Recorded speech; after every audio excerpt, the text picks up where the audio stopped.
et à part une seule, Matovu Ohalecha Yaakov Mishkenotecha Israël, c'est cette phrase que, d'après le Shulchan Aruch, pour les Ashkenazim, ils disent en rentrant le matin dans une choule, Matovu, quelles sont belles tes tantes, Jacob.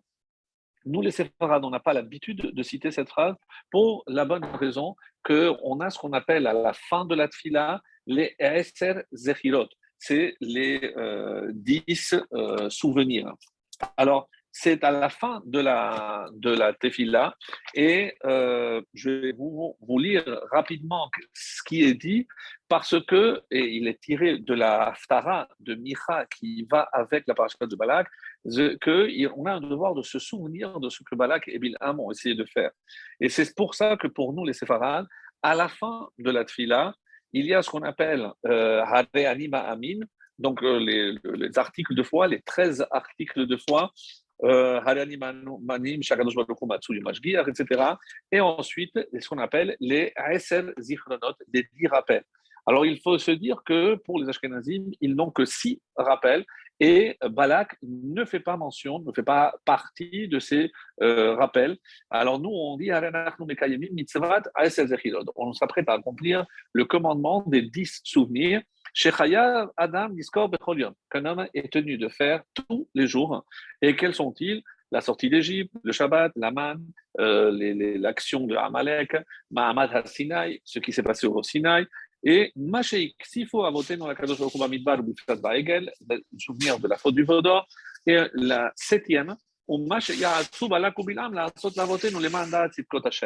qu'est-ce qu'ils ont comploté pour la Asot Lavotenu, pour faire à nos ancêtres les mandat afin de connaître Tzidkot Hashem, les actions de Dieu.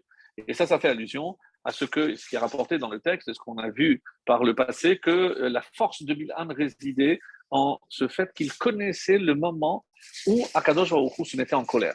Et il suffisait de dire un mot, et ce moment de colère, s'il déversait ce moment de colère sur Israël, comme atteste le Talmud, il ne resterait rien des ennemis d'Israël, euphémisme pour désigner évidemment les enfants d'Israël eux-mêmes. Donc, heureusement que Hachem a changé, comme dira le Midrash, et voilà pourquoi donc on a une obligation de se rappeler de ce qui a été. Dans un autre texte talmudique, dans Brachot aussi, eh ben, là on a une opinion qui véritablement ne cesse de nous étonner. Il y a eu une volonté d'inclure, ouvrez bien les oreilles, toute la paracha de Balak, 94 versets, dans le schéma. De la même façon que je dois dire le schéma le matin et le soir, j'aurais dû inclure toute la paracha, les 94. Alors, on a dit, et pourquoi on ne l'a pas fait? Mi pene Torah Tibur. Parce qu'on ne voulait pas alourdir Torah Tibur, c'est déranger le Kahal, parce que c'est trop long et que ceux qui ont un rythme plus lent, eh ben, ça aurait retardé inutilement. Alors, mais la question n'est pas là pourquoi on ne le fait pas. La question, c'est pourquoi on aurait dû le faire. Qu'est-ce que cette paracha peut-elle contenir de si important alors qu'elle n'a pas une seule mitzvah? Dans toute la paracha de Balak, il n'y a pas une seule mitzvah. Et ça reste incroyable, parce qu'on ne comprend pas, sincèrement, comment les Chachamim de l'époque de la Mishnah et du Talmud ont voulu inclure cette paracha comme une obligation. Alors vous allez me dire, bon, de 94 versets, il reste une phrase, il faut se souvenir de ce qu'ils ont fait. Alors bon, on se rappelle un peu de la paracha. Lorsqu'on est plus proche, on se rappelle parfaitement de tout ce qui a été raconté dans la paracha.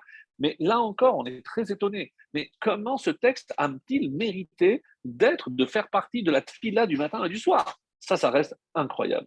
Alors, écoutez bien, parce que on va joindre cette question à celle par laquelle on a commencé. Comment se fait-il qu'on a décerné le titre de Balak à une paracha entière, alors qu'il a voulu faire du mal à Israël? Alors, qu'est-ce qu'il a voulu faire du mal? Est-ce qu'il a voulu la disparition? On sait très bien que Bilham voulait beaucoup plus de mal à Israël que Balak lui-même. D'après un autre texte talmudique qu'on va voir tout à l'heure, donc Balak avait peur quand il a vu que ce peuple a réussi avec Og, Melech HaBashan et Sichon. Alors il s'est dit, le prochain sur la liste, c'est moi. Donc, il a voulu se défendre et il a cherché un moyen de se défendre.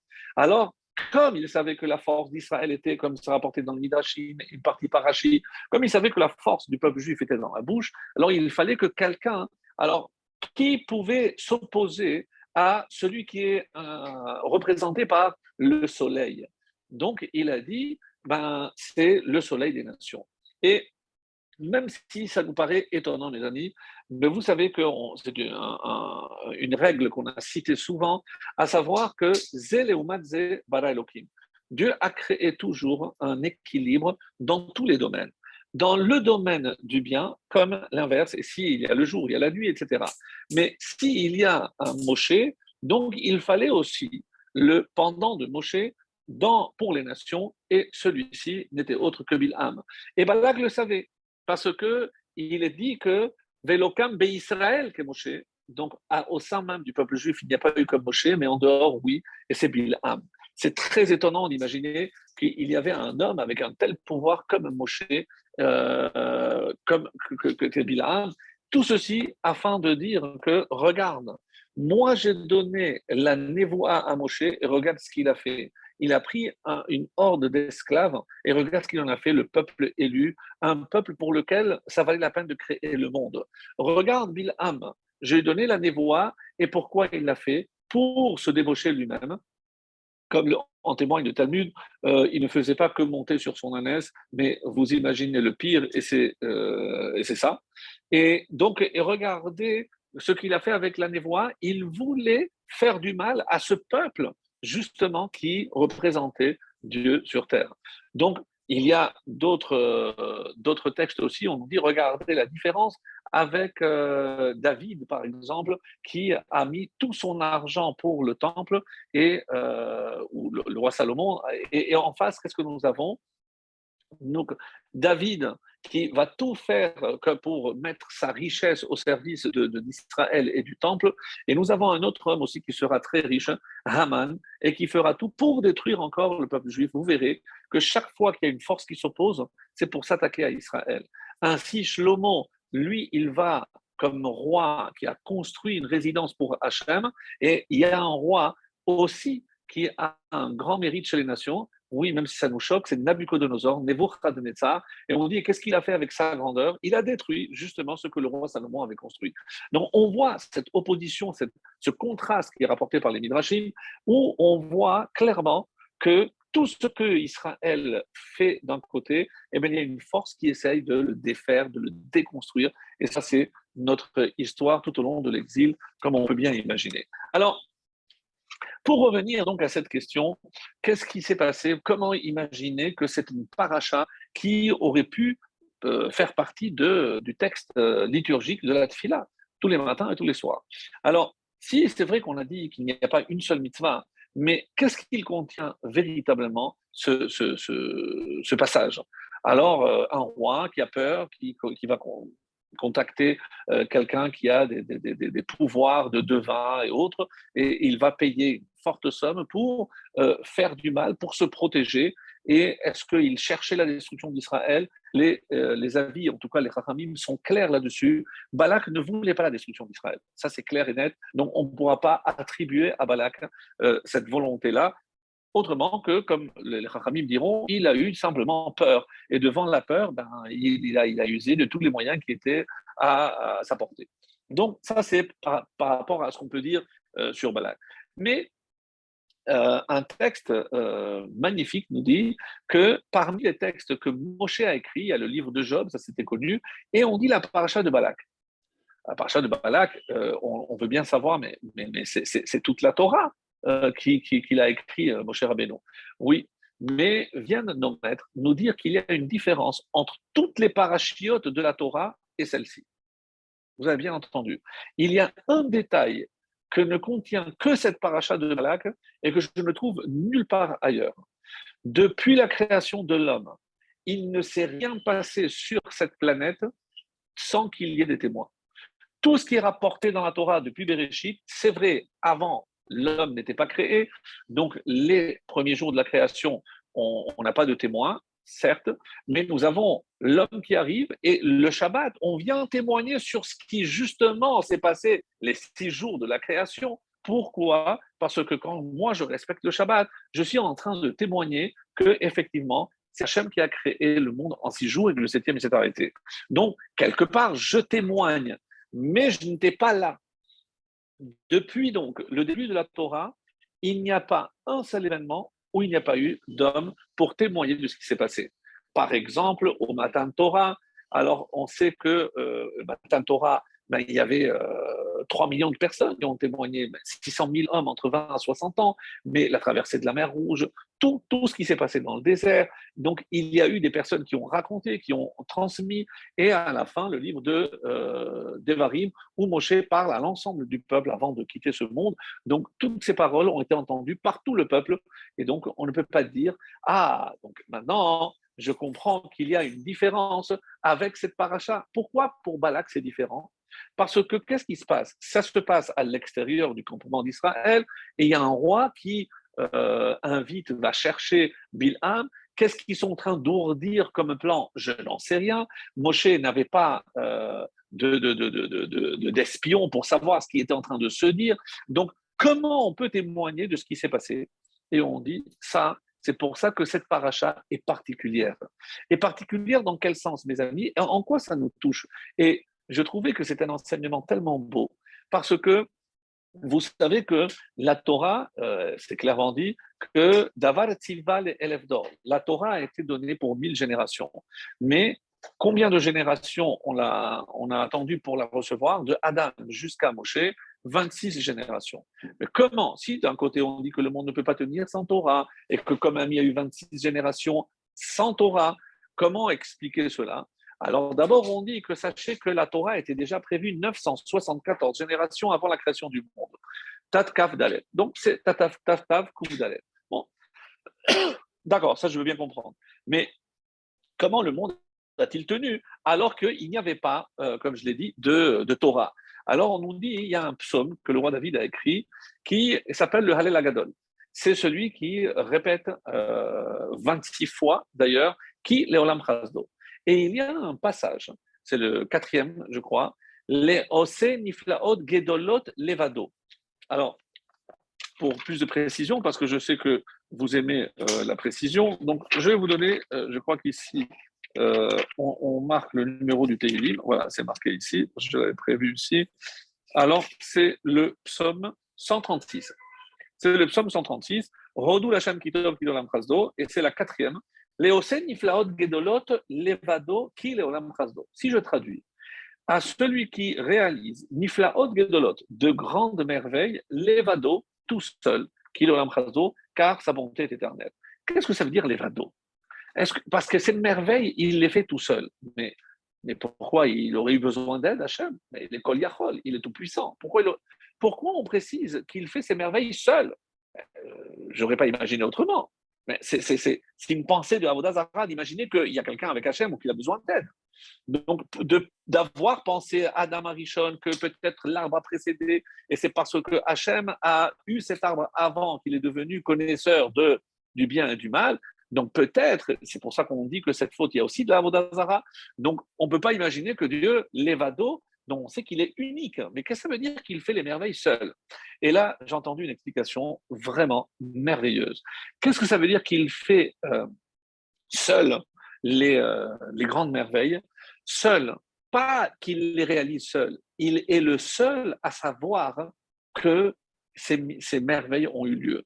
C'est-à-dire, nous, on est tranquillement dans notre salon et peut-être qu'il y a quelque chose qui est en train de se préparer contre moi. Ça peut être dans le ciel, ça peut être ici dans ce monde, des gens qui me veulent du mal, des gens qui sont en train de préparer quelque chose, ou je ne sais pas, les impôts pour faire peur aux gens. Et il y a des choses qui peuvent se préparer. Et moi, je n'ai rien reçu, je n'ai jamais rien su, tout va bien. Et donc on dit, sache qu'il y a des merveilles que Dieu fait pour chacun de nous, l'évado, mais qu'il est le seul à savoir. Donc, cette paracha, où il n'y a pas de témoin, vient justement témoigner que Hachem, à tout moment, réalise des merveilles pour sauver le peuple juif sans que celui-ci soit au courant. Donc ici, la paracha, c'est à titre collectif. Dans les psaumes, on dit qu'il fait des merveilles, l'évado, il est le seul à savoir par rapport à ma personne, parce que il devait arriver quelque chose, j'aurais dû prendre un avion que je n'ai pas pris ou un bus que je n'ai pas pris. Je ne sais pas. Des fois, je vois, et je vois le bien qu'Hachem il a fait, la merveille qu'il a fait. Mais des fois, je ne me rends même pas compte. Je râle parce que j'ai raté quelque chose, alors que si j'avais, l'eau à nous, qu'à Dieu ne plaise, fait ce que j'avais l'intention de faire, ça aurait pu se terminer beaucoup, beaucoup plus mal que ça ne s'est terminé. Donc, toute cette paracha vient nous enseigner pourquoi on veut le juxtaposer au schéma. Parce que dans le schéma, tu aimeras ton éternel, ton Dieu. Pourquoi tu dois l'aimer? Parce qu'il t'a donné des lois, parce que Kabbalat Ol Malchut, parce qu'avec ça, je reçois le joug divin. Mais si on te disait, si tu savais tous les miracles que Dieu fait pour toi chaque jour sans que tu le saches, donc est-ce que tu ne voudrais pas le remercier tous les jours? Bien sûr que oui. Et comment je pourrais remercier Hachem pour tous ces miracles et ces merveilles qu'il fait sans que je sois au courant? La paracha de Balak. Voilà le message essentiel de la paracha de Balak, où personne ne sait ce qui se passe à cette distance-là, ce qui est en train de se comploter contre le peuple juif, et comment Hachem va dévier et que ses paroles se transforment en bénédiction. Alors, donc ça, c'est une des raisons, et c'est pour ça qu'on dit que cette paracha aurait mérité d'avoir sa place dans la tfila du matin, parce que en prenant conscience de cela, eh ben, c'est évident qu'à Havta, on aurait plus facilement porté cet amour encore plus haut pour notre Créateur et nous attacher encore plus à lui, pas simplement à travers les mitzvot, mais à travers toutes ces merveilles dont je ne suis même pas au courant, comme ça se passe dans cette paracha. Voilà une des réponses que l'on peut apporter, mais comme vous allez le voir, ce n'est pas tout, il y a d'autres choses. Alors, contrairement à ses habitudes, et on va citer un Rambam. Rambam, je vous rappelle, Maïmonide est le seul qui a répertorié toutes les halachot dans tous les domaines. Et dans son Mishneh Torah, Yad HaChazaka, son œuvre magistrale, la compilation de toutes les lois du Talmud, il a aussi un chapitre, en tout cas un grand chapitre, qui s'appelle Ilchot Melachim. C'est les règles concernant le roi. Et au chapitre 11, il nous dit, donc il y a, pardon, c'est le seul, par exemple, qui a parlé du Mashiach, comment ça va se passer, etc. Donc, et il y a au chapitre 11, et c'est la première halakha, je ne vous la lis pas en entier, puisque c'est un peu long, mais seulement ce qui nous intéresse. Af be parashat Bil'am, et aussi dans la paracha de Bil'am. C'est curieux qu'on appelle la paracha de Balak, on l'appelle aussi paracha de Bil'am.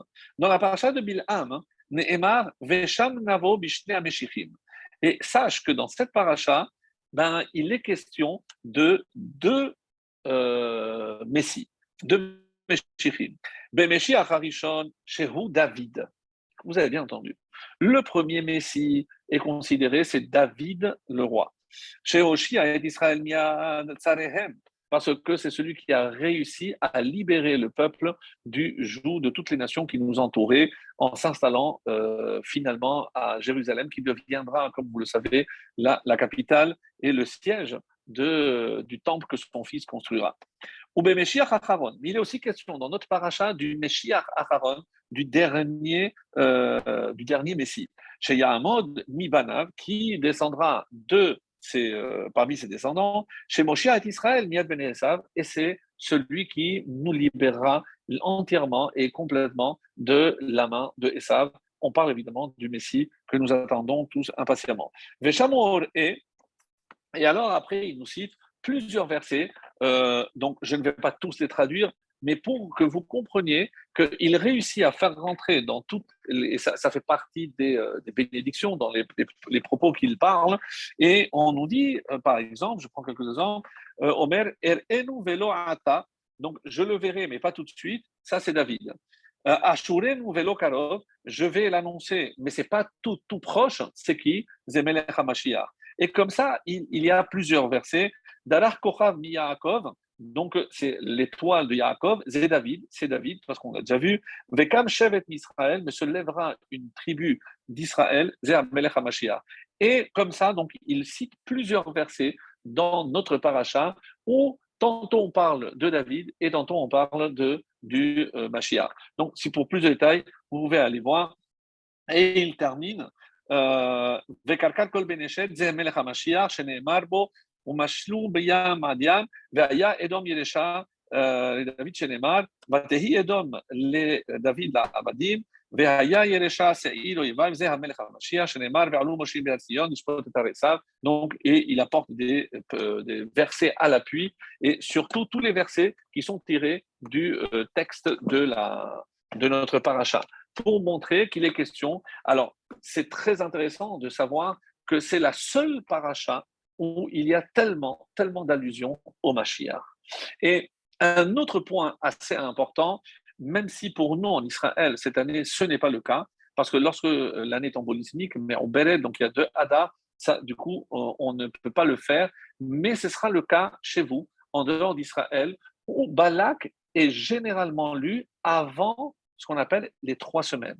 C'est-à-dire que le Shabbat, justement, ça va être le 17 Tammuz, donc le jeûne est repoussé à dimanche, donc le dimanche prochain, c'est le jeûne du 17 Tammuz. Et la paracha qui sera le juste avant, c'est Balak pour nous ce sera Pinchas, mais donc il y a comme ça un enseignement selon lequel donc Balak précède toujours les 3 semaines. Alors là aussi, il faudra essayer de comprendre pourquoi, quel pourrait être le lien avec ce qui est symbolisé par le 17 Tammuz, et on va profiter du cours de ce soir aussi, puisque on se verra déjà après le 17 Tammuz pour un petit enseignement sur le 17 Tammuz, quelque chose que j'ai trouvé, comme il faut toujours le Shabbat qui précède, donc se préparer à l'événement qui va survenir dans la semaine, je me suis dit que c'était l'occasion aussi de revenir sur un petit enseignement. Alors, pour revenir donc à ce qui est dit, et c'est au nom du Harizal que je vais le dire, dans le traité de Ta'anit, on nous dit pourquoi on va jeûner le 17 Tammuz. Et même si je le rappelle très rapidement, c'est parce qu'il y a, comme vous le savez, il y a 5 raisons. Pour ceux qui se rappellent le cours qu'on avait fait, je crois l'année dernière, il y a 5 raisons au 17 Tammuz et 5 raisons à Tisha B'Av. Et on remarque qu'il y a un sens inverse. C'est-à-dire, si on prend par exemple les raisons du 17 Tammuz, pour commencer. Donc, on commence Nishta Belu Aluchot, donc les tables ont été cassées. Ensuite, le Korban Tamid a été annulé. Après, donc, la muraille, il y a eu la première brèche. Uroma Tselem, on a introduit un Tselem, donc une idole, dans le temple. Et Apostomos, Sarah et Torah, donc Apostomos a brûlé un Sefer Torah. Alors, pourquoi c'est tellement grave que Apostomos ait brûlé un Sefer Torah? D'après une version que j'ai découverte aussi, c'est pour ça que je n'en ai jamais parlé avant, mais il paraîtrait, selon une certaine version, que justement, pourquoi avoir marqué le fait d'avoir brûlé ce Sefer Torah, est-ce qu'il était plus important qu'un autre? Oui, c'était le Sefer Torah qu'avait écrit Ezra HaSofer. C'est le livre de référence, puisque comme vous le savez, celui de Moshe qui était à l'intérieur de l'arche a été enterré avec l'arche, donc on ne l'avait pas. Mais Ezra a écrit un Sefer Torah qui était le livre référent. Et par exemple, une des conséquences, c'est qu'il y a des mots, on ne sait pas si on doit l'écrire avec He ou avec Aleph. Et il y a une différence dans un Sefer Torah Ashkenaz et un Sefer Torah Séfarade, où nous, les Séfarades, on écrira avec He, certains mots, et Petsoua Daka, pour ceux qui veulent plus de détails, et les Ashkenaz écriront avec Aleph. Et comment? On ne sait pas s'il faut écrire avec Aleph ou avec He. Non, on a perdu cette tradition. Et comme ce livre a été brûlé, on n'a pas la possibilité de vérifier, et on le saura à la fin, qui avait raison pendant tous ces millénaires. Est-ce que c'est les Ashkenaz ou les Séfarades? Mais je ne pense pas que ce soit vraiment l'essentiel, mais c'est évidemment d'avoir perdu ce livre référent qui a été un malheur pour nous, puisque c'est comme si on avait brûlé la version originale, en quelque sorte, Chas Shalom, mais c'est un petit peu comme ça. Alors, et ça, c'est Apostomos, donc qui a brûlé. Et on avait expliqué, rappelez-vous, qu'on va de l'intérieur à l'extérieur. Les tables se trouvent à l'intérieur du temple. Ensuite, on sort, c'est le Korban Tamid, donc le sacrifice qui était à l'extérieur. Après, on sort plus, c'est la ville, c'est la muraille qui va être brisée. Ensuite, Huamat Selem. Donc il y a là aussi deux versions et deux façons d'expliquer. Tselem, c'est prendre une idole et l'introduire à l'intérieur du temple. Mais on sait que Vachem Be'echal Kodsho, on dit que toute la terre d'Israël est le Hechal, en quelque sorte l'antichambre pour Dieu. Donc c'est son palais. Le palais, il n'y a pas que le temple, mais tout Israël est son palais. Et on a introduit à l'intérieur un tselem. À quoi ça fait allusion d'après une explication très intéressante, c'est le fait d'avoir introduit le christianisme, qui a vu le jour ici en Israël, qui s'est étendu, et à partir de là, donc tous ces juifs qui se sont écartés, éloignés de la tradition juive, qui ont créé une nouvelle religion, et c'est ça, Muhammad Tselem. Et donc, quand on a brûlé la Torah, c'est parce que, qu'est-ce que le christianisme a fait? Eh bien, on a supprimé tous les commandements, et ça, c'est comme si je prenais un Sefer Torah et je le brûlais. Donc, une explication très intéressante où on va de l'intérieur du temple vers l'extérieur jusqu'à tout le mal que Esav, puisque Esav aujourd'hui, qui incarne justement la tradition, on va dire, chrétienne. Donc, c'est pour ça que jusqu'à la fin, c'est ce qu'on attend, le Mashiach qui viendra pour, comme l'a dit le Rambam, pour nous libérer définitivement du joug de Esav. Autrement dit, de tout ce, le christianisme et 2000 ans d'exil ont pu malheureusement faire de mal au peuple juif.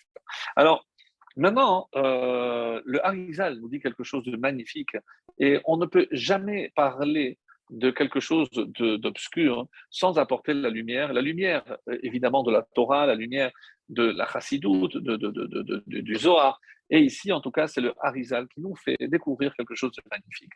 Et il nous dit, rappelez-vous que, comme c'est rapporté dans le prophète, que tous ces jeûnes-là deviendront des jours de fête. Et par quel jeûne on commence? Eh bien, le premier jeûne du calendrier qui touche la destruction du temple, c'est le 17 Tammuz. C'est-à-dire que le 17 Tammuz sera un jour de fête incroyable. Vous m'avez bien entendu. Le 17 Tammuz devait être un jour exceptionnel. On aurait dû recevoir les premières tables, on aurait dû avoir une joie immense comparable à celle de Matan Torah. Et malheureusement, on a perdu, on a fauté, on a fait le veau d'or, la catastrophe. Alors, le Harizal vient et dit de même que Pessah est la première fête de notre calendrier, Pessah, Shavuot et Sukkot, dans cet ordre, puisque c'est la sortie d'Égypte, chronologiquement on comprend, eh bien, le 17 Tammuz deviendra la fête par excellence de la délivrance. Et que deviendra alors le 9 Av? Eh bien, c'est la reconstruction ou l'apparition du Mashiach. Il y a plusieurs versions. Et c'est quoi ces 3 semaines? Eh bien, écoutez bien, ces 3 semaines, c'est comme Chol HaMoed. Il y aura une fête le 17 Tammuz, une fête le 9 Av, et entre, c'est des jours de demi-fête. Vous imaginez, c'est 21 jours qu'on célèbre aujourd'hui de manière triste, parce que malheureusement, donc, on rappelle tous les événements que j'ai cités et encore une fois, on se demande donc quand est-ce que ces jours vont se transformer.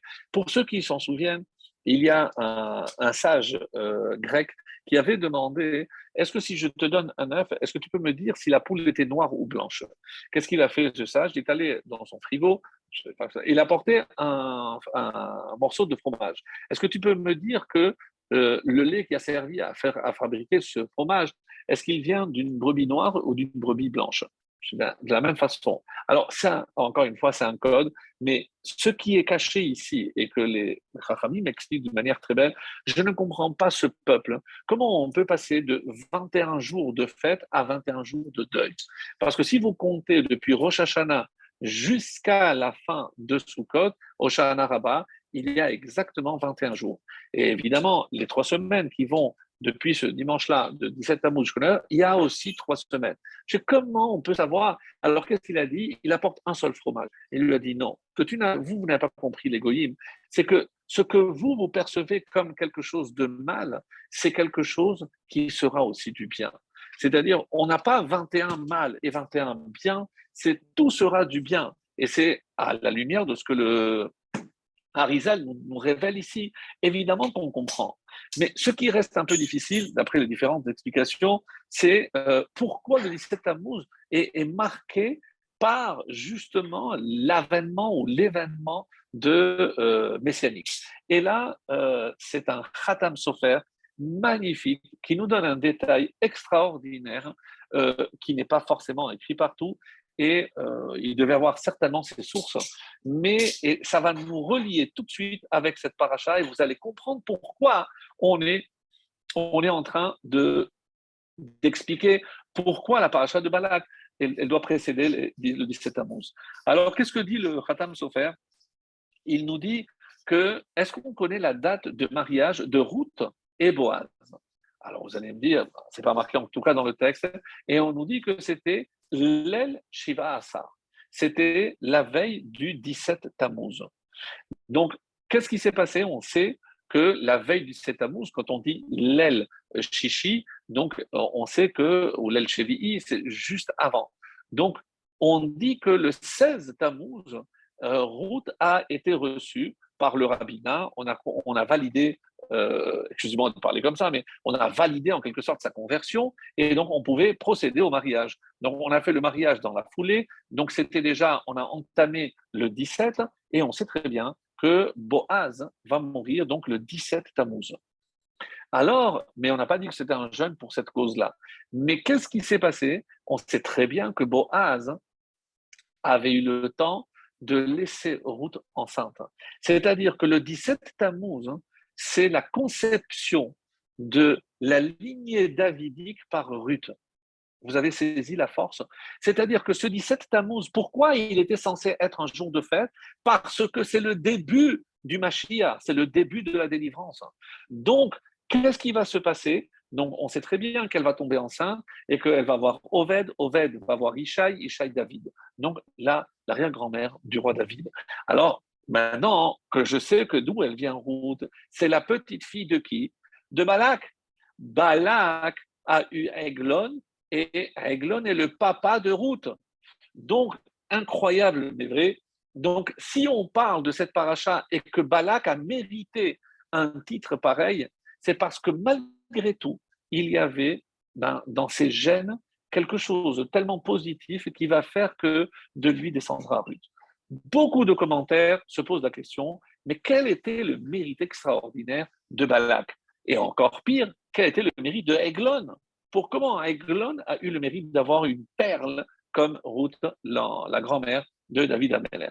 Et là, on nous dit, justement dans cette paracha, lorsque Balak savait très bien qu'il était en train de perdre la main, qu'il n'allait rien réussir en parlant de Bilham, qu'il avait déjà essayé, qu'il ne réussissait pas. Et à un moment donné, il se retourne et il s'énerve, Bilham, et lui dit Koum Balak, Benotipor, lève-toi, Balak. Donc il parle à un roi et il lui dit pourquoi je dois me lever? Je dis parce que tu ne sais pas qui je suis, mais je suis envoyé par Akadosh Baruch. Tout de suite, qu'est-ce qu'il a fait Balak?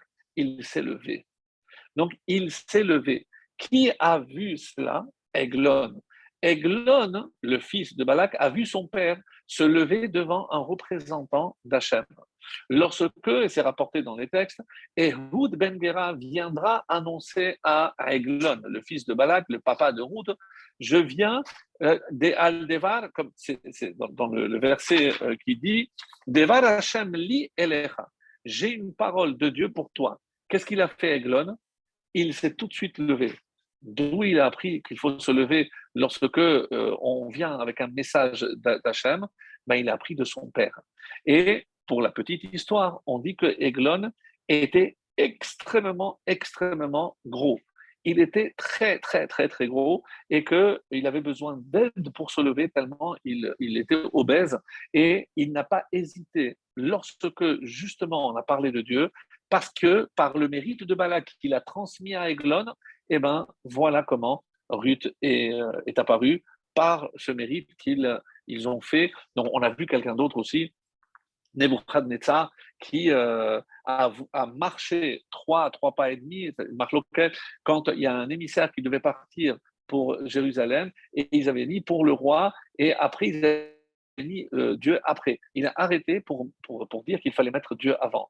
On dit que par ce mérite-là, Nebuchadnezzar a eu, pour ces trois pas, il a eu trois royautés Donc, c'est dire que comment Hachem récompense, même à un rachat, tout ce qu'il fait pour lui. Alors, nous, quand on entend ça, on se pose la question, on fait, et nous? Nous, chaque fois qu'on entend Barechou, on se lève pour l'Amida, on se lève, non, on se lève, on voit un Chacham, on se lève, mais on n'a pas Ruth qui descend de nous. Alors, j'ai trouvé une réponse magnifique qui dit non. Mais Gadol Metzuvé VOC. C'est-à-dire que nous, on a l'obligation de le faire. Donc, et on vient nous dire, imagine que pour un rachat, pour un goy, regarde la récompense qu'il a eue ici-bas pour ce qu'il a fait pour Hachem. Alors imagine la récompense d'un juif pour tout ce qu'il fait pour Hachem dans ce monde, mais la vraie récompense qui nous attend dans le Olam Haba. Donc ça devrait nous faire réfléchir, et on dit que ça c'est une des raisons aussi pour lesquelles dans cette paracha, il y a cet enseignement magnifique où on voit par cette attitude qu'ils vont donner naissance à Ruth et donc à David, ça paraît incroyable. Il dit oui, si ça c'est la récompense d'un rachat, d'un goy, imagine la récompense d'un juif dans le monde de vérité, dans le monde à venir. Donc, et c'est ça ce qui doit évidemment nous motiver de se dire que c'est pas parce qu'on ne voit pas le résultat ou le sahar, la récompense immédiate, on sait que tant qu'on fait ce qu'on a à faire, ben, il y a une récompense qui vous sera donnée. Et ce sera au niveau de l'âme, peu importe. Mais on a la émouna que si les Réchaïm, comme eux, ont une récompense ici-bas, alors on peut déjà euh, s'émerveiller de ce qui doit nous attendre dans le monde à venir. Alors, il y a aussi une autre allusion qui est faite, puisque si on est dans les allusions et dans ce que je disais par rapport à Ruth, et c'est la Gemara que je voulais citer, elle se trouve dans Sota Memzaïn 47. Alors, et qu'est-ce qui a marqué? Qu'un homme doit, je résume, hein, parce que si je lisais, ça va prendre beaucoup de temps, et pour aller plus vite, donc Leolam yasok adam betorah mitzvot afilu shelo lishma. Donc, un homme doit s'occuper de Torah et de mitzvot, même si c'est pas dans un but désintéressé. Pourquoi? Mitor shelo lishma balishma. Parce que même s'il commence avec un but intéressé, il en viendra à faire de manière désintéressée. Et là, le Talmud nous surprend en nous apportant une preuve. Et d'où j'apprends qu'il vaut mieux commencer d'une manière désintéressée, et j'arriverai à faire d'une manière, une manière intéressée pour en venir à faire d'une manière désintéressée. De qui je l'apprends? Écoutez bien. De qui on l'apprend? De Balak. Quoi? Des 42 corbanotes que Balak a apportés, et parce que on voit que de Balak, il est sorti Ruth, alors que, je ne comprends pas, mais Balak, si je dis qu'il a voulu détruire Israël, comment ça veut dire chez l'Olishma? Chez l'Olishma, c'est que j'ai un intérêt. Mais quel est l'intérêt ici? Je ne comprends pas quel est l'intérêt. L'intérêt de Balak, c'était de détruire Israël. Donc, il a fait ses corbanotes, ses sacrifices qu'il a fait, 42, d'accord, c'est de son argent, c'est lui qui les a achetés, c'est lui qui a fabriqué, etc. Moi, je veux bien, mais je ne comprends pas comment je peux dire qu'il a fait d'une manière désintéressée. Il voulait quelque chose. Donc, c'est vrai qu'il a fait d'une manière intéressée, mais comment je peux dire qu'il va en faire d'une manière désintéressée? Et maintenant, la lumière, c'est le Maharsha qui répond à ça. Et c'est pour ça que je vous disais, le Maharsha, un commentaire du Talmud, nous dit à aucun moment Balak n'a voulu détruire le peuple juif. Il n'a pas voulu détruire le peuple juif, et il a agi par peur. Et c'est pour ça qu'on dit que Bilham y écrive. Mais c'est vrai peut-être que c'est Balak qui a payé tout, mais c'est que Bilham a fait ses sacrifices. Et donc on explique que quand Balak s'est levé, il avait un intérêt parce qu'il voulait que Bilham, non seulement il fasse les sacrifices, mais qu'il finisse par maudire le peuple juif. Donc, mais à la fin, donc, il s'est levé parce qu'il avait un intérêt. Mais on dit, et c'est quoi? Il viendra le faire d'une manière désintéressée. On dit que c'est à Eglon.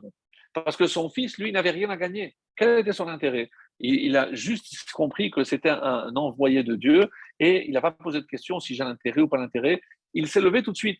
Et on dit, voilà, Balak, lui, il s'est levé parce qu'il avait un intérêt, et à la fin, son descendant, à Eglon, lui, il va se lever sans aucun intérêt, et la récompense, c'est quoi? C'est la naissance de Ruth qui viendra, et de Balak et de Eglon. Voilà pour ce chapitre. Maintenant, combien d'animaux? On dit Shivat Hakevasim, Shivat. Et Shivat en hébreu, c'est Shin, Bet, Ayin et Tav. Et les Rachamim voient ici une allusion à quoi? Que grâce à ça, Ruth va venir et c'est la première fête qui aura lieu quand? Le 17 Tammuz. Parce que nous, on est tellement ancrés dans la destruction du temple, et je comprends parce que c'est évidemment ce qui nous touche le plus, mais le Harizal vient éclairer d'une autre lumière en disant attention, n'oubliez pas que le 17 Tammuz va être une grande fête. Et grâce à qui? Grâce au mariage de Ruth. Et donc, et quelle est l'allusion? Shivat Kevasim, Shivat, c'est Shiva Asar Bechodesh Tammuz. C'est les initiales de Shivat Asar Bet Bechodesh Tammuz. Donc il y a une allusion au 17 Tammuz. Et encore, on sait très bien qu'est-ce qu'il y a eu comme malheur par rapport au temple. Shin Bet Ayin Tav Shebo Boutal Rolat Hatamid. Et c'est une des raisons du 17 Tammuz qui aujourd'hui n'est pas une fête, mais parce que ça a été détruit, le temple a été détruit, parce que, et c'est ce qu'il veut dire ici, c'est que c'est le jour où le Olat, le Korban Olat de Tamid, et ben, Boutal sera annulé. Donc, des allusions magnifiques ici par rapport à tout ce que l'on vient de dire. Alors, j'avais hésité à raconter, mais c'est pour ceux qui m'entendaient avant l'enregistrement du cours. Donc, j'avais dit que j'étais à une soirée où j'avais donné l'exemple que je vais donner maintenant. Et de toutes les 5 bonnes raisons que nous avons de jeûner le dimanche prochain, c'est, comme vous le savez, les 5 que j'ai citées, la destruction, les premières tables qui ont été brisées, etc. Donc, lorsque je prends chacune des raisons à part, pardon, donc je peux comprendre que c'est un malheur national. On ne pouvait plus apporter le Korban Tamid, on ne pouvait. Donc ça, je comprends. On a brûlé un Sefer Torah, on a introduit, selon les différentes versions, un Hechal dans le temple. Jusque-là, je comprends. Mais il y a une raison qui reste incroyable, c'est le fait qu'il y ait eu une brèche dans la muraille. La brèche dans la muraille, attendez, il y a quelqu'un qui a le micro ouvert. Si on peut voir qui a le micro ouvert.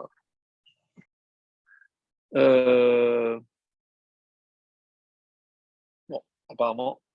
C'est bon, Rav, c'est bon. Il n'y a plus de bruit. OK. Donc, et je disais que la raison de la muraille, la brèche dans la muraille, sincèrement, n'est pas assez, on va dire, convaincante. Pourquoi? Parce qu'il ne s'est rien passé. Parce qu'il n'y a pas eu de mort, parce qu'il n'y a pas eu de danger. Il n'y a rien finalement qui s'est passé. Oui, vous allez me dire, oui, mais c'est le début. D'accord, c'est ce qu'on dit d'habitude. Mais j'ai trouvé une réponse très, très originale dans le livre du Rav Yaakov Galitsky, qui, un petit peu comme le Maguide de Douvno, il donnait toujours des méchalim, des paraboles et des histoires. Apparemment, c'est des histoires vraies. Et il raconte, parce que c'est par rapport à lui-même, c'est lui qui a vécu cette histoire, on dit qu'il a je ne me rappelle pas si j'avais déjà raconté cette histoire dans un autre contexte. Il se peut parce que elle me dit quelque chose. En tout cas, je la rappelle très rapidement. Donc, ce Rav s'était rendu à Anvers, en Belgique, pour ramasser des fonds. Il a été accueilli par un notable qui avait l'habitude de recevoir des rabbinim et tout. Quelqu'un de très bien, d'une 50aine d'années. Et un jour précis, il lui dit, écoutez, pendant 2 jours à venir, je ne vais pas être disponible. Il a dit, et pourquoi? Je dis parce que je vais être en dépression par rapport à des événements personnels, etc. Je dis, mais est-ce que vous pouvez m'en faire part? Je dis, écoutez, oui, si vous voulez. Sachez que j'étais un gamin et on était tranquillement à la maison en Allemagne avec ma famille et on a entendu du fracas à la porte qui était en train de se briser. Mon père m'a dit, va tout de suite te cacher. Et comme j'étais le plus petit, il y avait une cachette sous une armoire. Donc, moi, j'ai réussi à me cacher. Ils ont réuni tous les membres de la famille dans une seule pièce et ils les ont fait descendre. Lorsque tout le monde est descendu, je suis allé à la fenêtre pour voir ce qui se passait. Ils les ont tous allongés sur un mur et devant mes yeux, j'ai perdu toute ma famille. Alors, j'ai paniqué, j'étais un gamin, je ne savais pas quoi faire. Et le temps que je réfléchisse, j'entends les bottes qui arrivent. Donc, tout de suite, je suis revenu dans ma planque. Et là, j'entends un liquide. Et j'ai compris qu'ils étaient en train de mettre le feu. Ils avaient récupéré tout ce qu'il y avait à récupérer de chez mes parents. Et si je restais, je brûlais. Et si je sortais, je savais qu'on qu'on allait mettre une balle. Alors, je n'avais pas beaucoup de temps. J'ai réussi à sortir. Je me suis rappelé que dans la cuisine, il y avait une petite fenêtre, très petite, mais par laquelle je pouvais passer. J'ai réussi à m'introduire par cette fenêtre. Je suis sorti dans un couloir et c'est comme ça que j'ai eu la vie sauve et que je suis là aujourd'hui pour vous recevoir et pour vous raconter cette histoire. Je dis, ah, d'accord, et pourquoi 2 jours? Je dis, parce que au moment où ils sont venus, c'était avant le soir, c'était avant le coucher du soleil. Et lorsque le temps qu'ils sont descendus, et ben, quand j'ai perdu ma famille, c'était le lendemain. Donc, je fais ces 2 jours, le jour où ça a commencé et le deuxième jour où j'ai perdu toute ma famille. Alors, il lui dit, écoutez, je ne comprends pas pourquoi vous fêtez le premier jour. Donc, le fait qu'on ait brisé la porte, ce n'était pas encore la fin, vous ne savez pas ce qui allait se passer. Alors, qu'est-ce qu'il lui répond? Ah bon, alors pourquoi on fait le 17 Tammuz? Le 17 Tammuz, on a juste brisé la muraille. Donc, pourquoi on jeûne? La question est excellente. Donc, pourquoi on jeûne? Si c'est juste parce qu'on a brisé la muraille, toutes les autres raisons, je les entends. Mais briser la muraille, il n'y a rien qui s'est passé. Donc, je ne comprends pas. Alors, il réfléchit, le Rav, il lui dit, je vais vous répondre par une anecdote. Il y avait un monsieur très pauvre. Et il voyait que sa maison, qui était vraiment délabrée, était trop petite. Il avait maintenant 2 enfants. Donc, il est allé chez un marchand de bois. Il lui a dit, voilà, je voudrais agrandir. Voilà ce qu'il me faudrait. Combien ça peut me coûter? Il lui dit, écoute, 30 roubles. Je dis, écoute, je ne peux pas. J'ai 10 roubles. 10 roubles, tu peux faire une pièce. Je dis, mais une pièce, je l'ai déjà. Je voudrais agrandir. Je fais rien pour toi. Il commence à partir. Attends, attends. Écoute, j'ai toute une cargaison de bois plus que ce qu'il t'en faut, que je peux te faire à 10 roubles. Ah bon? Pourquoi il y a un problème? Il lui a dit, oui, sache que certains de ces bois, ils ont des termites. Mais voilà, je t'ai averti, donc tu fais ce que tu veux. Ah oui, il n'y a pas de problème, je vous achète. Il a tout pris, il s'est fait une maison énorme avec un toit magnifique, 4 pièces, vraiment le top. Et il s'est dit, bon, on va voir maintenant que l'hiver va arriver, donc les premières pluies tombent, donc ça tient parfaitement, pas de fuite, magnifique. Ensuite, le plus dur, c'était la neige. La neige donc a commencé à s'accumuler, et là, la femme commence à entendre des bruits. Je dis, écoute, mon chéri, je pense qu'il n'y a pas quelque chose de pas net dans la maison, parce que j'entends des bruits. Mais non, tu te fais des films, etc. Jusqu'au moment où il a commencé à les entendre, j'écoute, je crois que c'est à cause du bois, va voir celui qui les a vendus, peut-être que lui, il a une solution, et il va le chercher, il arrive, et dès qu'il entend les bruits, je dis, écoute-moi bien, demain matin, à la première heure, tu viens, je vais te donner des poutres très solides, parce que quand tu as construit, qu'est-ce qui se passe? Tu n'as pas consolidé. Et avec le poids de la neige, et vu que c'est un bois qui est un peu perforé, donc tout peut s'effondrer, je te conseille vivement de mettre des poutres de soutènement. Et combien ça va me coûter? Écoute, ça va te coûter 10 roubles. Mais c'est du bois. Écoute, 10 roubles, j'ai toute la maison. Je ne peux pas te payer 10 roubles. J'écoute, c'est très dangereux. Moi, je t'aurais averti. Et il s'en va, il passe la nuit, et là, pendant la nuit, la femme lui dit, écoute, là, c'est pas possible, il avait neigé toute la journée, et là, c'était pas 10 centimètres, c'est 40 centimètres, et la femme dit, écoute, va vite, parce qu'il a neigé, va vite enlever au moins une partie de la neige. À peine il sort de la maison, et il entend un fracas, pardon, toute la maison s'effondre, évidemment avec sa femme, ses enfants, et il n'a que les yeux pour pleurer. Il a perdu la maison, il a perdu sa famille. Alors il lui dit, tu sais, quand il a reçu le marchand qui lui a dit, si tu ne fais pas une réparation, tu perdras tout. Donc, mais c'est vrai qu'il n'a rien perdu. Tu comprends la différence? Mais s'il avait écouté le marchand, évidemment que la maison ne se serait jamais effondrée. Il aurait gardé et la maison et sa famille. Donc, quand Hachem nous permet de comprendre son message à travers cette brèche. Et évidemment que la brèche, elle ne symbolise pas une fin, mais c'est un avertissement. Et cet avertissement dont on n'a pas tenu compte va aboutir malheureusement à la destruction. Et c'est pour ça qu'on fait le 17 Tammuz. Le 17 Tammuz, c'est parce que si on avait pris conscience que Hachem ne nous envoie jamais rien de mal, c'est la conséquence de notre négligence ou parce qu'on n'a pas réparé ce qu'on avait à réparer. Et c'est vraiment le cas de le dire, c'est que tant qu'on n'a pas réparé tout ce qu'on a réparé, eh ben, un jour ou l'autre, donc si tout s'effondre, ce n'est pas évidemment une punition, c'est la conséquence de notre négligence et de notre faute d'attention et d'écoute à ce que Hachem nous envoie comme message. Voilà, ça c'était par rapport à ce qu'on pouvait dire par rapport à cela. Alors, pour ce qui est maintenant de la suite de la paracha, il y a un fameux texte qui est dans Pirkei Avot, qui nous parle aussi de Bilham. Alors, nous, on est un peu étonnés parce qu'on a dit que Bilham s'opposait à Moshe. Mais dans les Pirkei Avot, au chapitre 5, on ne va pas opposer Moshe et Bilham, on va opposer Bilham à Abraham. Et il y a plusieurs allusions au fait que Bilham avait comme référent Abraham.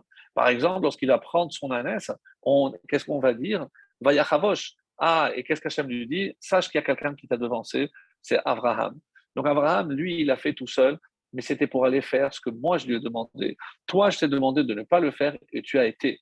Et donc c'est pour ça que j'étais envoyé un malhar. On dit que c'était, d'après certaines versions, on dit que c'était le Satan. Le Satan, c'était pour, encore une fois, le dévier. C'est ça ce que ça voulait dire. Et on va voir dans les Pirkei Avot, donc nous sommes au chapitre 5, alors, et voilà ce qu'on dit. Quiconque détient ces trois choses-là fait partie des disciples d'Abraham Avinu, tandis que celui qui détient trois autres choses fait partie des disciples de Bilham, le mécréant, le méchant. Alors, celui qui est doté, Aïn Tova, d'un œil bienveillant. Donc, je lis et en hébreu parce que c'est important. Aïn Tova. Ruach Nemucha. Littéralement, esprit bas, c'est l'humilité. Et qui fait preuve aussi, Nefesh Shefala. Donc, littéralement, c'est une âme basse, mais Nefesh, donc, qui fait preuve d'abstinence, c'est-à-dire celui qui se contente de peu. Alors, celui-là, il fait partie des disciples d'Abraham Avinu. Tandis que celui qui possède l'inverse, Ayin Ra'a, donc un mauvais œil, un œil malveillant, Ruach Gevoha, c'est un orgueilleux, ou alors Nefesh Rechava, on dit une âme avide. Littéralement, c'est quoi? Celui qui donne libre cours à ses désirs. Lui, il fait partie des disciples de Bilham. Vous lirez la suite de la Mishnah. Alors, donc, on dit, lorsque Dieu lui a envoyé justement le Satan, on dit que c'était un malheur, mais c'était pour le détourner. Donc, c'est pour ça que Satan, c'est pas toujours mauvais, mais c'est pour détourner. Si quelqu'un veut faire le mal, alors c'est pour le détourner vers le bien. Si quelqu'un veut faire le bien, c'est pour le détourner de le mal. Donc, c'est pour ça qu'on dit que le mot Satan, c'est sota, c'est dévier, pour faire l'inverse de ce que tu voulais faire. Alors, on dit Satan, c'est quoi? C'est que tu n'as pas compris quelque chose. C'est que toi, Bilham, tu as ces trois défauts. Qu'est-ce que je veux faire de toi? Que tu apprennes de Abraham, c'est-à-dire que, au contraire d'être hautain, orgueilleux, que tu sois humble. Alors, les trois lettres Satan, le signe c'est Shefela, donc de l'humilité. Le tête, c'est Tova, un Aïn Tova, et le Nun, c'est Nemucha, c'est que tu te contentes de peu. C'est-à-dire, je t'ai envoyé cet ange-là. Pourquoi? Pas pour te faire du mal, mais pour te permettre d'adhérer. Il y a toujours un bruit de fond. Pour te permettre.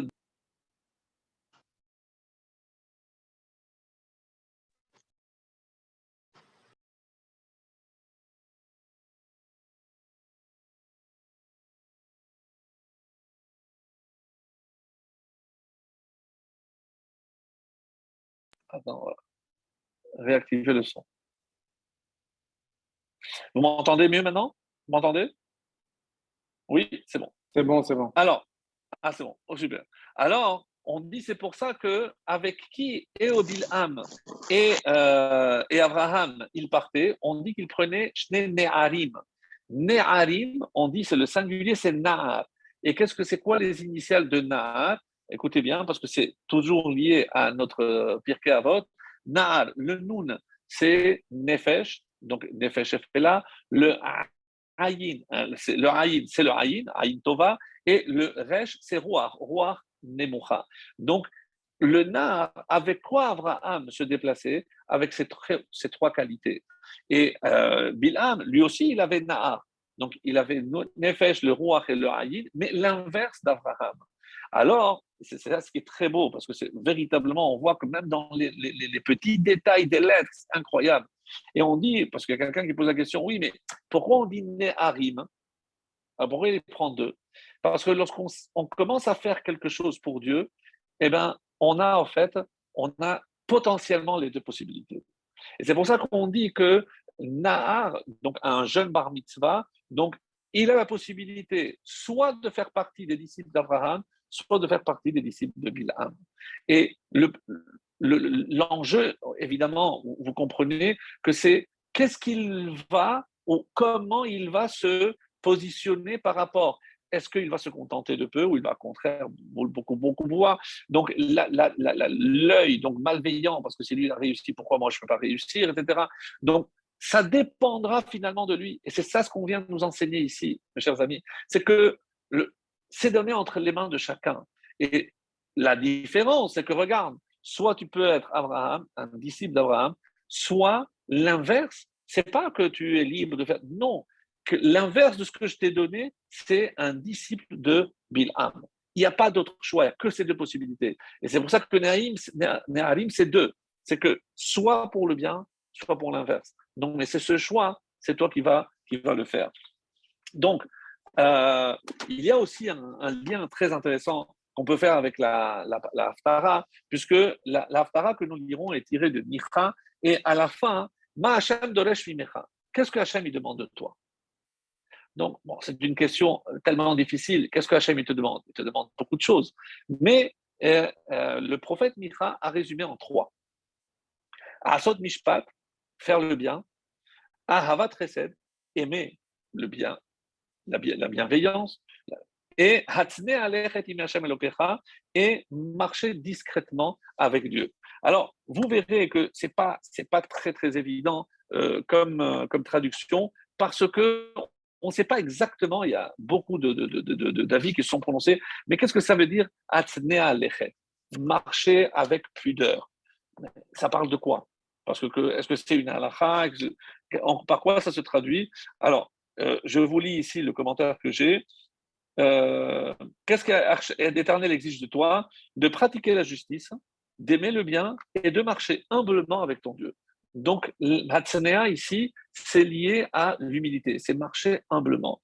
Et manifestant ainsi ta conscience de vivre en sa présence, lorsque tu portes offense à un mortel et qu'ensuite tu lui présentes tes excuses, il sera porté à les refuser, à moins que tu ne lui offres en présence de ceux devant qui tu as offensé. Mais Dieu n'agit pas ainsi, il est satisfait pour peu que tu lui présentes tes excuses, même en privé. Donc c'est ça ce qui est extraordinaire. Alors maintenant, vient ce commentaire magnifique et il nous dit, regardez, il faut savoir qu'au début, on avait 613 commandements. Vient cette fameuse Gemara qui nous dit, qu'est-ce qu'il a fait David? Il a résumé à 11. Ensuite est venu Ishayahu, le prophète Isaïe, et il a résumé en 6. Après est venu le prophète Micha, il a résumé en 3. C'est les 3 que l'on vient de citer. Et viendra Habakkuk, le dernier, et il dira une seule règle. Qu'est-ce qu'on fait des 612 autres mitzvot? Et qu'est-ce que c'est Tzadik ve'emunato yichye? Qu'un juste, il ne peut vivre, il vivra yichye que par sa émouna. Donc, si j'ai la émouna, alors évidemment, et c'est les commentaires qui vont nous dire, mais je vais très vite, parce que qu'est-ce que ça veut dire? Comment David a eu l'idée d'effacer 602 commandements et laisser que 11? Non, c'est les Yesodot. Si je commence par ça, c'est la base à partir desquelles, les bases à partir desquelles je pourrais ensuite arriver à la pratique de tout le reste. Mais même ces bases, à un moment donné, on n'était pas assez fort, donc on les a réduits à 6. Micha les a réduits à 3 et Habakkuk viendra à la fin. Et ce commentaire magnifique nous dit, et si j'analyse ces 3 de Micha, qu'est-ce qu'il dit? Comment je sais? C'est pour ça que la traduction, humblement, c'est exactement pourquoi. Parce que Asot Mishpat, faire la justice, c'est avoir un œil bon. Donc c'est lié avec les qualités d'Abraham. Et je suis descendant, donc disciple d'Abraham, donc je dois avoir un bon œil. Si je fais la justice, c'est que je regarde toujours d'un bon œil. Ahavat chesed, qu'est-ce que ça veut dire faire le bien? C'est nefesh shefala, c'est-à-dire je sais me contenter de peu. Donc pourquoi? Parce que je préfère partager avec les autres, j'aime faire le bien autour de moi, etc. Donc je peux comprendre. Et Atzne Alechet, Alors c'est quoi? C'est justement, qu'est-ce qui reste? Ruach Nemucha, c'est l'humilité. C'est, sans ces trois règles, je ne peux pas accomplir le reste. Sans ces trois bases, et c'est pour ça que c'est tellement important, parce que ces trois bases, je les apprends de cette paracha par rapport justement à un disciple d'Abraham ou un disciple de Bilham. C'est les deux possibilités. C'est, soit je vais à droite, soit je vais à gauche. Mais il n'y a pas d'autre alternative. Et donc, si j'ai compris ces trois bases, alors je pourrais évidemment, et c'est pour ça qu'on dit que je pourrais après accomplir la volonté divine et accomplir tous les autres commandements. Je voudrais rajouter deux points. Un point, c'est celui qui se trouve à la fin de la paracha. Parce que, sincèrement, on est tellement, ça nous fait tellement mal au cœur qu'on a vu qu'à la fin, il n'a pas réussi à nous maudire, mais il a quand même donné un conseil. Donc, sache, Balak, que Dieu déteste, et le mot en hébreu, c'est zima. Zima, certains vont traduire par zima, débauche. Mais alors, et qu'est-ce qu'ils vont faire? Ils vont envoyer les filles de Moab, et on sait qu'ils vont tomber. Mais le pire n'est pas là, parce que quand je regarde, est-ce que ça a entraîné? Non, les 24 000, c'est par rapport aux filles. Mais il y a eu 200 000 morts. Mais pourquoi la Torah n'en parle pas? Parce que ça voudrait dire que Bilham a réussi son coup. Et comment il a réussi? Et regardez, parce que ces filles-là, disent voilà, je peux vous donner encore mieux. Vous savez quoi? Venez avec moi, on va manger. Elle leur donnait à manger. Et une fois qu'ils avaient mangé, ils leur donnaient un liquide pour évacuer. Et maintenant, vous allez devant cette statue et vous allez faire vos besoins. Comment s'appelle cette idéologie, cette idolâtrie? Baal Peor.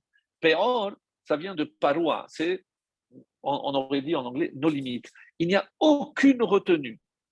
Mais comment? Au point d'imaginer que le service, on raconte dans la Gemara qu'il y avait une Goya qui était malade, elle a dit, si je guéris, je suis prêt à faire toutes les idolâtries qui existent, le soleil, la lune, elle a tout fait.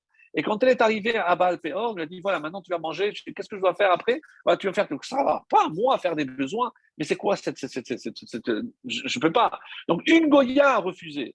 Mais comment ces juifs ont accepté de faire une chose pareille? Alors, on peut dire qu'ils ont accepté parce que la récompense c'était d'aller avec ses filles, etc. On peut imaginer, comme il y a un avis d'ailleurs qui le dit. Mais pour nous, qu'est-ce que ça représente, cette idéologie? Parce que, encore une fois, lorsque la Torah nous raconte cela, ça veut dire quoi? Ça veut dire, écoutez bien, qu'est-ce que ça veut dire faire ses besoins? C'est ne pas se retenir. Il y a deux explications aussi très intéressantes. On dit que Péor, c'était le dieu de la digestion. Et donc, comme on a bien digéré, on lui rendait ce qui était à lui. C'est une explication, bon, pour ce qu'elle vaut. Deuxième explication, chez nous, regardez-nous à quel point on a un Dieu tellement humble qu'il ne se vexe pas même si on fait les besoins devant lui. Bon, imaginons. Mais nous savons que nous, on a souvent mentionné, il y a trois côtés pour ressembler à un ange et trois côtés pour ressembler à un animal. Qu'est-ce que c'est Péor? Arrête, pourquoi tu vas chercher à t'élever? Sois un animal, vis librement. Et donc, et c'est quoi l'animal? Il mange, il boit, rappelez-vous ce qu'on a dit, il cohabite, puisqu'il va procréer, donc aller avec le sexe opposé, et il va faire ce besoin. C'est exactement ce qui est question ici. Il devait manger, il devait aller avec les Moabiotes, avec les filles de Moab, et il devait faire les excréments. C'est-à-dire, c'est pour faire d'eux que des animaux. Donc, vous comprenez que quand Hachem il a vu ça, je dis, mais c'est pas possible. Moi, tout ce que j'ai fait pour ce peuple, et maintenant c'est comme ça qu'ils réagissent, c'est impossible.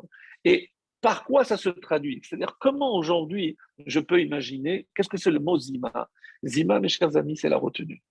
Parce que faire ses besoins, c'est comme un animal.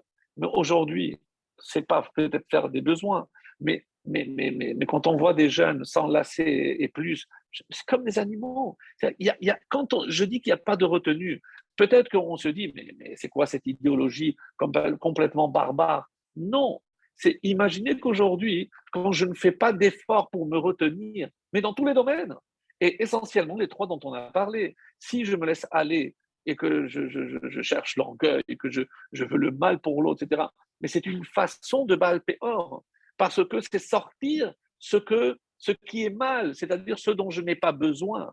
Mais c'est pas comme ça. Regardez la différence. Nous, lorsqu'on va aux toilettes, il y a des halakhot, comment il faut se comporter dans les toilettes. Il y a une retenue. Quand je sors, je fais la plus belle bracha qui soit.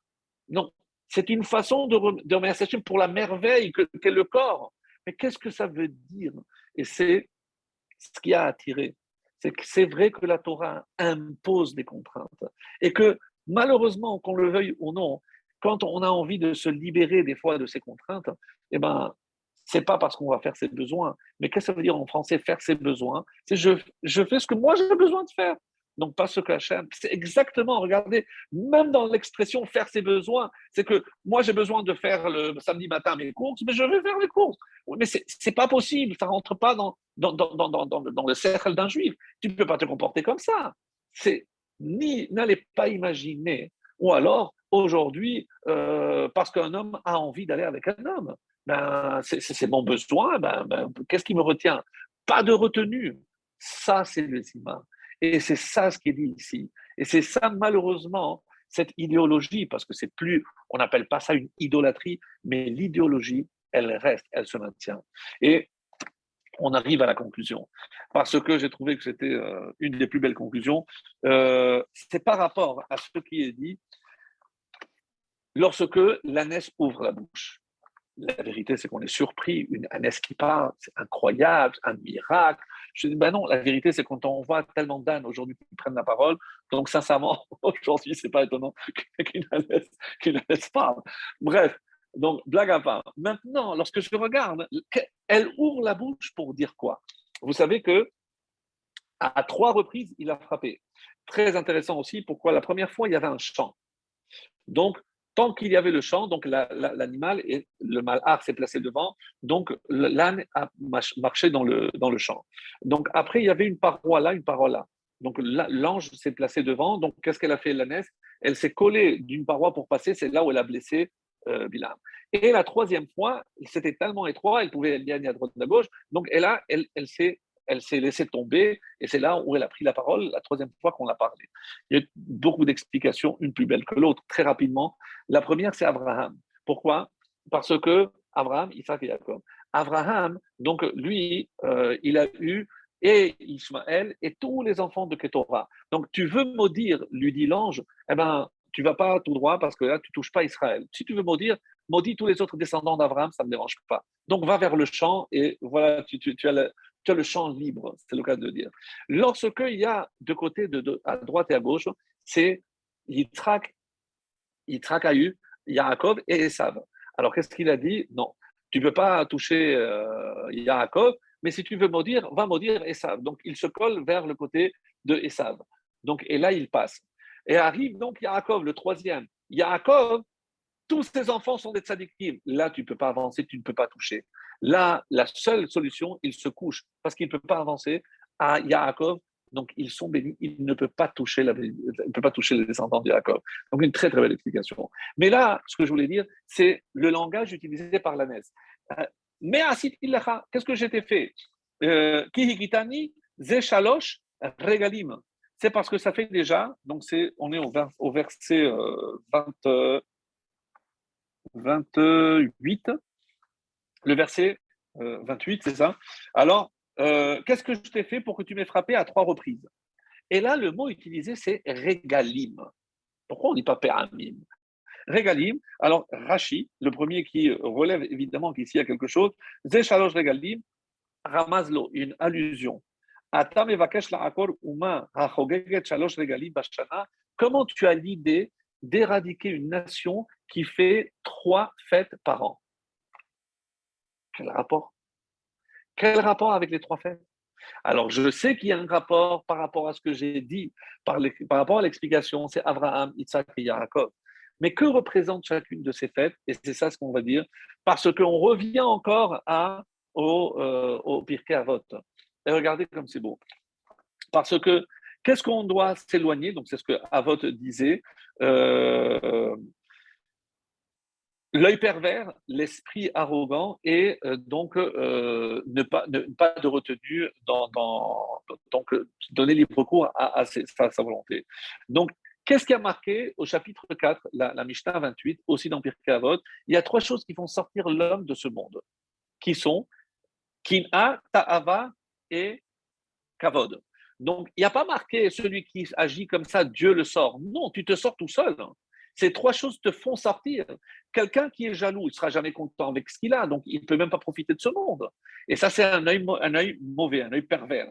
Après, la ta'ava, le désir, la luxure, c'est parce qu'il ne sait pas se retenir. Donc, et après, le kavod, les honneurs, à quoi ça peut entraîner? Donc, c'est une amra parce qu'il veut toujours plus et il est capable même pour obtenir ce qu'il veut, de tuer. Donc, le Maharal nous explique que, comme c'est marqué dans Sota 4b, un orgueilleux, un arrogant est semblable à un idolâtre. Donc, c'est comme s'il a fait vraiment d'idolâtrie. Alors, maintenant, on va expliquer par rapport, et c'est ça notre conclusion, c'est Abraham, Isaac et Yaakov, les trois fêtes, Pessah, Shavuot et Sukkot, et aussi les trois fautes capitales, Avodazara, Gilou Yarayot et Shfichut Damim. Avodazara, l'idolâtrie, Gilou Yarayot, les relations interdites, Shfichut Damim, le meurtre.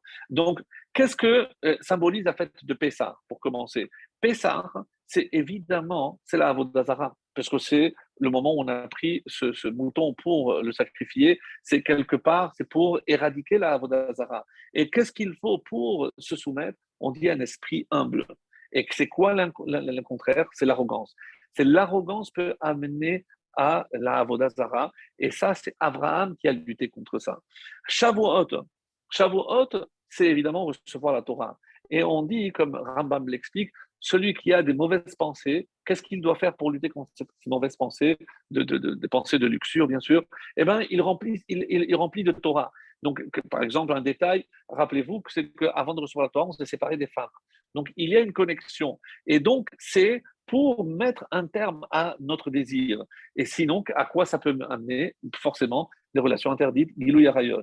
Et ça, on dit, c'est Yitzhak. Yitzhak qui symbolise cette retenue extraordinaire de tous les patriarches, c'est le seul qui a une seule femme. Donc, Yitzhak qui a attendu que les 3 ans, on est 13. Donc, vraiment une retenue exceptionnelle. Et Yitzhak, c'est celui qui incarne la lutte contre le Gilou Yarayot. Et c'est la fête de Shavuot, c'est mettre des limites, bien entendu. Et ensuite, Sukkot. Sukkot, qu'est-ce que la particularité de la Souka? C'est qu'il n'y a pas de différence. On est tous pareils. Donc, on n'a pas un mauvais œil. On regarde tous pareil parce qu'on est tous sous le même toit. Donc, il n'y a pas d'égoïsme.